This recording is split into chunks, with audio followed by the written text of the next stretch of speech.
నమస్తే, welcome to Sakshi family. This is Shahida. తెలంగాణలో జరిగిన ఒక దారుణ ఘటన ఇప్పుడు రాష్ట్రాన్ని వణికిస్తోంది.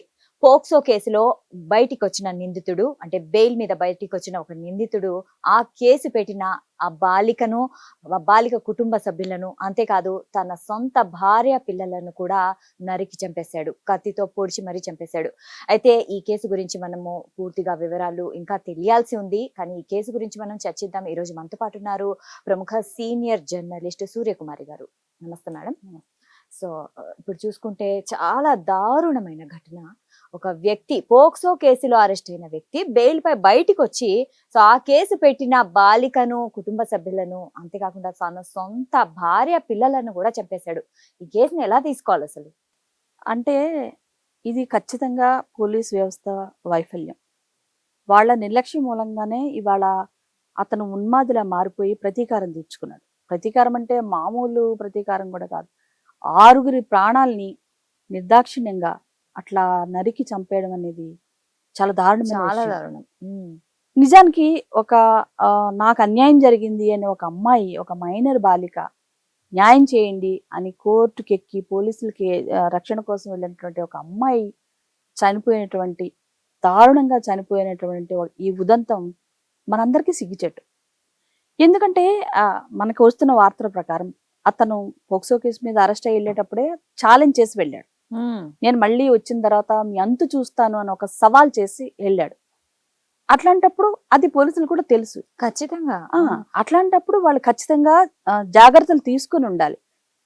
పోక్సో కేసులో నిందితుడిగా ఉన్నటువంటి ఒక వ్యక్తిని మీరు బెయిల్ మీద విడుదల చేసేటప్పుడు ఎట్లాంటి ముందు జాగ్రత్త చర్యలు తీసుకోలేదు. ఆ వ్యక్తి పోక్సో కేసు నిందితుడయ్యాక దాని తర్వాత బయటికి వచ్చిన తర్వాత బెయిల్ మీద ఆ వ్యక్తి మీద ఒక ప్రత్యేకమైన దృష్టి పెట్టాలి కదా పోలీసులు? ఖచ్చితంగా పెట్టాలి. అతని మానసిక ప్రవర్తనని అంచనా వేయాలి.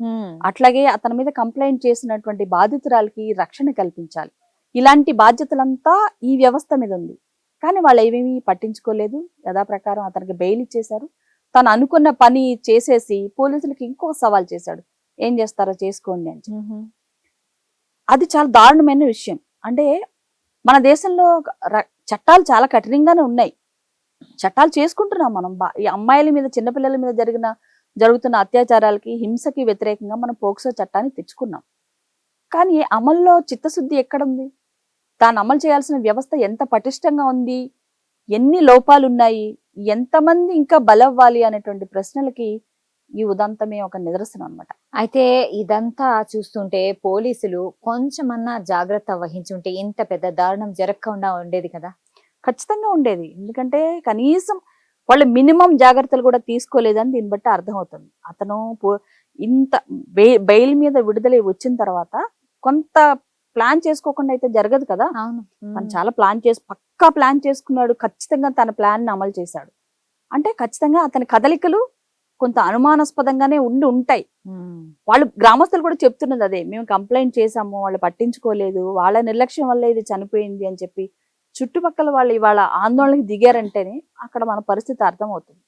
అంత ఉన్మాదిగా మారిపోయి అమ్మాయిని, కుటుంబాన్ని చంపాడు. సొంత భార్య బిడ్డల్ని, చిన్న పిల్లల్ని నరికి చంపేంత ఉన్మాదిగా మారిపోవడానికి గల కారణం ఏంటి? అసలు అంత ఉన్మాదిగా ఎందుకు అయిపోవాలి? ఒకవేళ పోక్సో కేసు పెట్టిన ఎవరైతే బాధితులు ఉన్నారో వాళ్ళకి పోలీసులు ముందుగానే కొంచెమన్నా రక్షణ కల్పించి ఉండాల్సింది కదా? కల్పించుండాలి. కల్పించలేదు. అదే కదా మనం చెప్పుకుంటున్నాం. కల్పించలేదు కాబట్టే ఇంత అన్యాయానికి అతను తెగబడ్డాడు. అంటే ఇప్పుడు ఆడపిల్లల పరిస్థితి మన సమాజంలో ఎలా తయారైందంటే, ప్రేమించానని ఒకడు వెంటబడతాడు, ప్రేమించకపోతే వాడు చంపేస్తాడు. ఓకే, ప్రేమించి తల్లిదండ్రుల మాటను జవదాటలేక వేరే పెళ్లి చేసుకుంటే వాడు చంపేస్తాడు. సరేలే ప్రేమించాను కదా, నిబద్ధతతో అతను పెళ్లి చేసుకుందాం అని చెప్పి ప్రేమించిన వాడిని పెళ్లి చేసుకుంటే తల్లిదండ్రులు చంపేస్తారు. అసలు ఎటుపోతుంది సమాజం? ఆడపిల్లలకి రక్షణ ఎక్కడుంది? పుట్టకుండానే చంపేస్తారు. అదొక భాగం. పుట్టిన తర్వాత కూడా ఇన్ని కష్టాలు, ఇన్ని అడుగడుగున వాళ్ళకి ఇంకా రావాలి. ఇంత దారుణమైనటువంటి సమాజంలో మనం బతుకుతున్నామంటే నిజంగా చాలా బాధాకరమైన విషయం. పైగా ఈ కేసులో అతను ఈ 6గురిని చంపిన తర్వాత మళ్ళీ వాళ్ళ పేరెంట్స్ కి ఫోన్ చేసి నేను కూడా చనిపోబోతున్నాను అని చెప్పిన తర్వాతే వాళ్ళు పోలీసులకు ఫోన్ చేశారు. అంతవరకు ఈ ఉదంతమే బయటపడలేదట. అదే పక్కా ప్లాన్ గా చేశాడు. అంటే నేరస్తుల పరిస్థితి ఇప్పుడు ఎట్లా అయిపోయిందంటే చంపేయాలి, చచ్చిపోవాలి. చచ్చిపోవాలి. ఎందుకంటే అతనికి తెలుసు నెక్స్ట్ పరిస్థితులు ఎలా ఉండబోతున్నాయి అనేది అతనికి తెలుసు. సో అందుకని ఫ్యామిలీని ఎందుకు చంపాడు? ఫ్యామిలీని మేడం చంపాల్సిన అవసరం- దారుణం ఏమంటే ఆ కత్తిని చూసారా మీరు? ఎలా ఉందంటే ఆ కత్తిని చూస్తే ఆ చిన్న పిల్లలు ఎంత భయపడిపోయి ఉంటారు, ఎంత వణికిపోయి ఉంటారు. అసలు అది తలుచుకుంటేనే చాలా భయం వేస్తుంది. చాలా అదే అంత ఉన్మాద పరిస్థితికి అతను వెళ్ళిపోయాడు. ఇంకోటి ఏంటంటే ఇవాళ మగాళ్ళ పరిస్థితి ఎలా ఉంది అంటే అహంకారం. అంటే నా మీదే కంప్లైంట్ చేస్తుందా? Yes. ఎంత ధైర్యం! అంటే వీడు రేప్ చేసేస్తాడు, అమ్మాయిని జీవితాంతం ఒక నరక కూపంలోకి నెట్టేస్తాడు, కంప్లైంట్ చేయకూడదు. అసలు మన మన మన ఇండియాలో ఇట్లాంటి కేసుల మీద కంప్లైంట్ చేసే ధైర్యం చూపే వాళ్ళే తక్కువ. ఎందుకు ఇదే ఇట్లాంటి ప్రత్యామ్నాయ ఉంటాయి, దారుణాలు ఉంటాయి. ఒకటి కుటుంబ పరువు పోతుంది, చేసింది వాడైనా కానీ ఈ అమ్మాయికే పరువు పోతుంది, విక్టిమ్ గా మళ్ళీ ఈ అమ్మాయికే కష్టాలు నష్టాలు. సో ఈ భయంతోనే అసలు రిపోర్ట్ చేయడానికి ఎవ్వరు రారు. ఒకళ్ళిద్దరు అదే ఒకళ్ళిద్దరు వస్తున్నారు, వాళ్ళకి రక్షణ లేదు. ఇంకేంటి ఇక రక్షణ ఎక్కడుంది? ఇంకా వాళ్ళు ఎలా ముందుకు వస్తారు? చాలా బాగా చెప్పారు. ఎందుకంటే ఇప్పుడు ఆ చట్టంలో పోక్సో కేసు అనేది ఇప్పుడు చాలా స్ట్రాంగెస్ట్. కానీ ఆ కేసు అంటే 100లు జరిగితే ఏదో 2-3 మాత్రమే కేసు పెడతారు. మళ్ళీ వాళ్ళకు కూడా రక్షణ లేకుండా ఇలా చనిపోతుంటే ఇంకా ఎవరు ముందుకొస్తారు? ముందుకొచ్చి కేసులు పెడతారు అసలు? అదే అదే మన వ్యవస్థ ఆలోచించాలి. చట్టాల్ని నిష్పక్షపాతంగా అమలు చేయిస్తున్నప్పుడు, నేరస్తులకి ఖచ్చితమైన శిక్షలు అమలు చేసినప్పుడు ఇట్లాంటివి జరగవు. ఖచ్చితంగా మన వ్యవస్థల లోపాలు, పోలీస్ చర్యల లోపాలు, పోలీస్ వ్యవస్థలో ఉన్నటువంటి అవినీతి, నిర్లక్ష్యమే ఇట్లాంటి దారుణాలకి దారితీస్తోంది. ఓకే. అయితే పోలీస్ స్టేషన్ లో అతను ఉన్నప్పుడు పోక్సో కేసులో అతను అరెస్ట్ అయినప్పుడు అతని మానసిక స్థితి పోలీసులు కొంచెమన్నా గ్రహించి ఉండరా? గ్రహించి ఉన్నా కూడా వాడి నిర్లక్ష్యం, వాడేం చేస్తాడులే, చేస్తే చూద్దాంలే అనేటువంటి నిర్లక్ష్యం తప్పితే ఇంకేం లేదు. అంటే మన మన భారత వ్యవస్థలో ఒక జైళ్ళ వ్యవస్థ అనేది ఎందుకుంది? నేరం చేసిన వాళ్ళని సంరక్షించే పరిస్థితి ఉండాలి. ఇవాళ అట్లాంటి పరిస్థితి ఏం లేదు. జైళ్లలో కూడా 1,00,000 రాజకీయాలు నడుస్తూ ఉంటాయి. సో మళ్ళీ వీళ్ళు ఇంకొకరితో కలుస్తారు, వాళ్ళు కలిసి ప్లాన్ చేస్తారు, ఇట్లాంటి వ్యవహారాలే జరుగుతున్నాయి తప్పితే వాళ్ళల్లో సంస్కారం తీసుకొచ్చే చర్యలు ఏవి లేవు. దీని వైపుగా కూడా మన వ్యవస్థ దృష్టి పెట్టాలి. సో ఇంత దారుణమైన ఘటన జరిగింది కదా, ఇకనైనా పోక్సో నిందితుడికి బెయిల్ ఇచ్చే ముందు ఖచ్చితంగా ఆలోచించాలి కదా? ఖచ్చితంగా ఆలోచించాలి. ఇప్పుడు హై ప్రొఫైల్ కేసుల్లో ఒకలాగా వ్యవహరిస్తారు, అదే చిన్న దళితుల మీద ఇంకొక మైనర్ అమ్మాయిల మీద జరిగినప్పుడు మాత్రం చాలా లైట్ తీసుకుంటారు. ఇలాంటి నిర్లక్ష్య ధోరణుల వల్లే సమాజంలో ఇట్లాంటి నేరాలు పెరుగుతున్నాయి.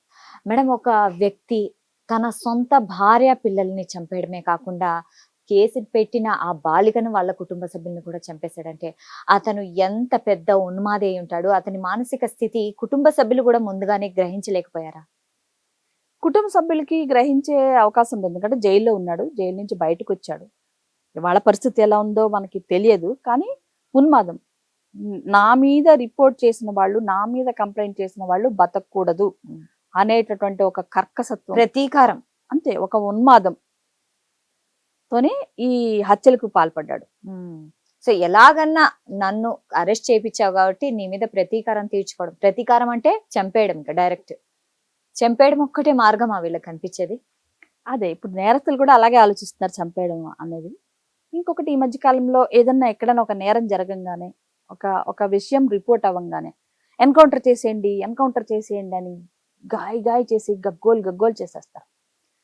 అసలు ఎన్కౌంటర్ చేయడం అనేది ఇట్లాంటి నేరాలకి పరిష్కారం అవుతుందా అనేది కనీసం ఆలోచించరు. ఇప్పుడు సజ్జనారు రెండు ఎన్కౌంటర్లు చేశారు, ఆ తర్వాత ఏమన్నా నేరాలు ఆగిపోయాయా? జరుగుతూనే ప్రతి నిమిషం ఎక్కడో ఒక చోట ఏదో ఒక మూల అమ్మాయిపై అత్యాచారం జరుగుతుంది, హత్యలు జరుగుతున్నాయి, అన్ని జరుగుతున్నాయి. సో ఎన్కౌంటర్ అనేది పరిష్కారం కాదు. ఎప్పుడైనా సరే చంపేయడము, ఒక నేరం చేసిన వాడికి శిక్ష మళ్ళీ ఇంకొక నేరం చేయడం అంటే ఎలా అవుతుంది అసలు? అది మన భారత న్యాయ వ్యవస్థ ఏం చెప్తుంది? 100 మంది దోషులు తప్పించుకున్నా పర్వాలేదు కానీ ఒక్క నిర్దోషికి శిక్ష పడకూడదు, వాళ్ళకి అన్యాయం జరగకూడదు అనేటువంటి గొప్ప వాల్యూని మన రాజ్యాంగం కల్పిస్తుంది. కానీ మనకి ఈ వ్యవస్థలు అన్ని రివర్స్ జరుగుతున్నాయి. ఒక హై ప్రొఫైల్ కేసులో జరిగినప్పుడు పోలీసులు వ్యవహరించే తీరు వేరేలా ఉంటుంది. అదే ఒక చిన్న అమ్మాయి, ఒక ఒక దళిత అమ్మాయి మీద జరిగినప్పుడు వీళ్ళ రియాక్షన్స్ అలా ఉండట్లేదు. సో ఈ వివక్షే ఇట్లాంటి వాటన్నిటికీ దారితీస్తుంది. దారితీస్తుంది. మీరు నిష్పక్షపాతంగా వ్యవహరించండి, నిజానిజాలు నిర్ధారించండి, విచారణ చేయండి, నేరస్తులకి శిక్ష పడేలా చేయండి. అలాంటప్పుడు ఇలాంటి నేరాలు జరగకుండా ఉంటాయి. రైట్. చాలా సీసీటీవీలు కానీ, రకరకాల పోలీసుల వ్యవస్థలు ఉన్నాయి. రకరకాల 100 అంటారు, ఏవేవో డయల్ చేయమంటారు. ఇన్ని వ్యవస్థలున్నా కూడా ప్రతిరోజు ఏదో ఒక నేరం జరుగుతూనే ఉంది. ముఖ్యంగా ఆడవాళ్ళ మీద. ఇప్పుడు ఇది ఇది ఇక్కడ కూడా చూసుకుంటే ఇప్పుడు పోక్సో కేసు అని పెట్టారు. సో పోక్సో కేసు పెట్టినందువల్లే ఇది జరిగింది అనేసి అనుకుంటున్నారు. అయితే ఎందుకు ఇంత మన చట్టం ఏమన్నా మార్పు జరగాలా? లేకుంటే చట్టం సరిగ్గా నిర్వహించట్లేదంటారా? చట్టంలో మార్పు జరగాల్సిన అవసరం ఏం లేదు. చట్టాలు పకడ్బందీగానే ఉన్నాయి, కఠినంగానే ఉన్నాయి. అమలు చేసే వ్యవస్థే సరిగ్గా ఉండడం లేదు. అమలు చేసే వ్యవస్థలో ఉన్న లోపాలు, అవినీతి, నిర్లక్ష్యం, బంధుప్రీతి, ఇంకెవరో రాజకీయ నాయకుడు చెప్పాడను, ఇంకెవరో పెద్ద మనిషి చెప్పాడను వాళ్ళు లైట్ తీసుకోవడం వల్ల ఇలాంటి నేరాలు పెరుగుతున్నాయి. ఇంకొకటి, అసలు మహిళలుగా బతికే వ్యవస్థ అసలు మనకు ఉందా అనే ఒక పెద్ద ప్రశ్న. ఒక అమ్మాయి నడుచుకుంటూ వెళ్ళినా కూడా రకరకాలుగా వాళ్ళని వేధించి, ఏదో విధంగా వేధించి చంపేయడము, ఇట్లాంటి వ్యవస్థలో మనం బతుకుతున్నాం. అది మన దౌర్భాగ్య పరిస్థితి. రైట్. సో ఈ దారుణంగా 6గురిని హత్య చేసిన ఇతను చనిపోతాను అనేసి ఫోన్ చేసి పేరెంట్స్ కి వెళ్ళిపోయాడు ఏటో. సో పోలీసులు ఇంకా గాలింపు చేపడుతున్నారు. ఇతను చనిపోయి ఉంటాడా ఇప్పుడు?